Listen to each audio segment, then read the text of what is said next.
Mega brother నాగబాబుకు ప్రభుత్వంలో కీలక పదవి అప్పగించారు. నాగబాబుకు మంత్రి పదవి ఇస్తామని గతంలో సీఎం చంద్రబాబు ప్రకటించారు. అయితే ఇప్పటి వరకు మంత్రి పదవి ఊసలేదు. ఈ సమయంలోనే నాగబాబుకు కీలక పదవి కేటాయిస్తూ ప్రభుత్వం తాజాగా ఉత్తర్వులు జారీ చేసింది. దీని ద్వారా ఇక నాగబాబు మంత్రి అయ్యే అవకాశం ఉందా లేదా అనే కొత్త చర్చ ఇప్పుడు కూటమిలో మొదలైంది. ఏపీలో 2024 ఎన్నికల సమయంలో కూటమి ఏర్పాటు నుంచి నాగబాబుకు పదవుల విషయంలో అనేక ట్విస్టులు చోటు చేసుకున్నాయి. ఆ ఎన్నికల్లో తొలుత అనకాపల్లి నుంచి నాగబాబును బరిలోకి దించాలని భావించారు. అందుకు అన్ని ఏర్పాట్లు చేసుకున్నారు. కాగా బీజేపీ ఆ సీటు కోరడంతో నాగబాబుకు రాజ్యసభ సీటు ఇస్తామని హామీ దక్కింది. అయితే ప్రభుత్వం ఏర్పడిన తర్వాత కూటమి నుంచి రాజ్యసభ సభ్యుల ఎంపిక సమయంలో నాగబాబుకు కేబినెట్ లో మంత్రిగా ఛాన్స్ ఇస్తామని చంద్రబాబు ప్రకటించారు. తర్వాత నాగబాబు మంత్రి అయ్యారు. రెండో విడత రాజ్యసభ సభ్యులు నియమితులయ్యారు. ప్రభుత్వం ఏర్పడి 26 నెలలు పూర్తయింది.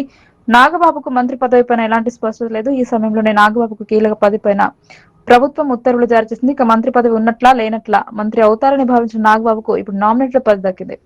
జనసేన ఎమ్మెల్సీగా ఉన్న నాగబాబును గ్రీన్ ఎగ్జిక్యూటివ్ కమిటీ చైర్మన్ గా నియమించారు. ఈ మేరకు పర్యావరణ అటవీ శాఖ ఈ పదవికి కేబినెట్ హోదా కల్పిస్తూ అధికారిక ఉత్తర్వులు జారీ చేసింది.